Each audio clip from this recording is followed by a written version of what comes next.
Howdy ho! Welcome back to JoJo's Wizard of Oz files. Today's case, the Cowardly Lion. He says, I'm a coward. I say he's not a coward. He's an anxious extrovert with a flair for the dramatic. We meet Lion making the loudest entrance of any anxious creature in cinema.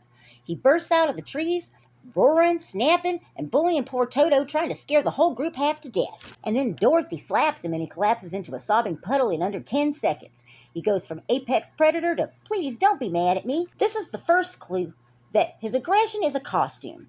Underneath the roar is a creature who's terrified of being exposed as afraid.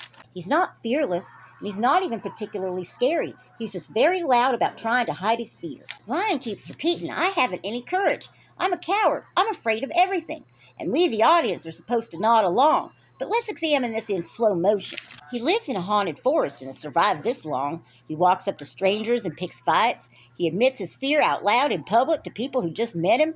And when Dorothy says, come with us, he goes. If that's cowardice, I'd like to see the application for bravery. Lion thinks courage means never being afraid. He imagines that a real king of beasts wakes up every day like, yes, another absolutely dull day with no anxiety whatsoever. Let me go casually destroy some evil. In his mind, fear equals failure. Trembling equals disqualification, and tears are proof that he's just not what he's supposed to be. What he doesn't realize is that courage is not the absence of fear, it's the fear that puts its shoes on and goes anywhere. Let's talk about what he's actually doing.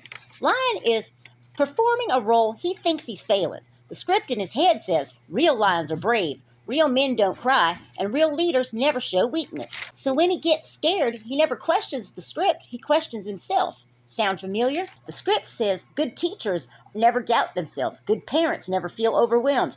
Good leaders are always calm. So the moment we feel shaky, we declare, I'm not good. I'm a fraud. I'm a coward. Lion's problem isn't that he lacks courage. It's that he's comparing his insides to other people's outsides and losing every time. Let's run a little evidence-based psychology on our furry friend.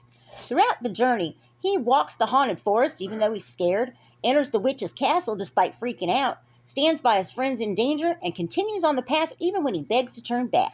His feelings say, I'm terrified. His actions say, I'm loyal. That's Courage 101. Your body screams danger, your thoughts spiral, your hands shake, but you keep going anyway.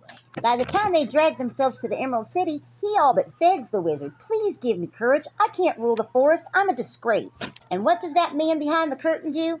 He digs around in his prop trunk, pulls out a shiny medal, and pins it on the lion's chest. Instantly, Lion straightens up. Nothing changes physiologically. No magic potion, no brain surgery, no new cardio routine. Just a medal and a speech that says, you are now officially courageous. And suddenly, he believes it. This is the magic of external validation. He had been doing those brave things all along. He just didn't feel brave because no one handed him a narrative that matched his actions.